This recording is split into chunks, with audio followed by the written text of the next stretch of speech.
I've been an educator. Officially, I started teaching in 2003. Been working school-age children since I was about 17. I've been a principal. This is my second year as principal. I was principal for a public charter school, is what we called it. Before then, I was a teacher for 9 years in a public school too. Just showing my face, making sure that I'm around, making sure that I'm in classrooms, providing teachers feedback on what they're doing well and stuff that they can work on. Not only that, just getting to know the kids. I'm so excited to meet each and every single one of them, and knowing that they're going to see me and they're going to know that I'm treating them like an individual instead of just like, okay, there's another kid or there's another, young adult that's just in 8th grade. No, like every student to me is an individual. One of the biggest things and the quickest things that I'm going to be doing is learning everybody's name. My students they'll be known by, I will know them by their first name, and I will greet them by their first name. I don't want to call them, hey kid, or hey so-and-so's sister or brother. Like, that's not me. Every student is individual, so I'll treat them like an individual. Exciting, yet scary, yet everything in between. It's just learning the ropes of the differences between between a private and a public school. There's a lot of it, I guess.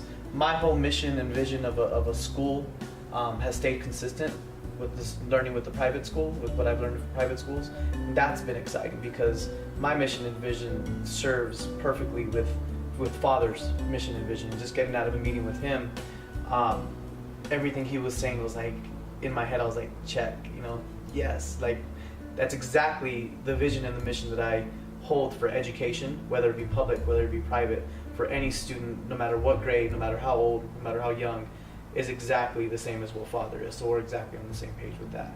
I'm so much more than teaching math or art or language arts or science, social studies. I'm a type of educator that wants to teach and will teach more than that. I'm about morals, I'm about values, I'm about character and integrity. And bridging those two and making them come together is what makes us a well-rounded student. And knowing that that's what I'm going to get working with Father Ricky, that's exciting for me. So that's been one thing that I'm like, yes, can't wait to get started.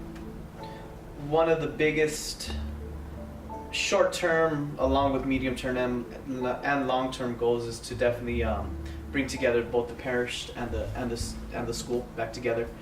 We need to bridge that separation that's become between the two, and develop that trust and let them know what we're doing in the school follows exactly what the model that they want to set with the parish too. So that's one of the biggest things.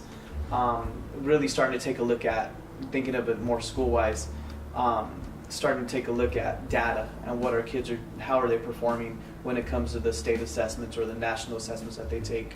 Not only that, but also, like I said, bringing in those morals, values, character, and putting them all together. So it would be one of the priorities here for sure. One thing we're going to stress is anything that's happened in the past is exactly that. It's in the past. We've got a clean slate, and the ideas that we're going to bring forth, and us being on the same page with the way that we are, it's going to be good. It's going to be a really, really good change that's going to affect not only the kids, staff, but the entire community. That's the plan.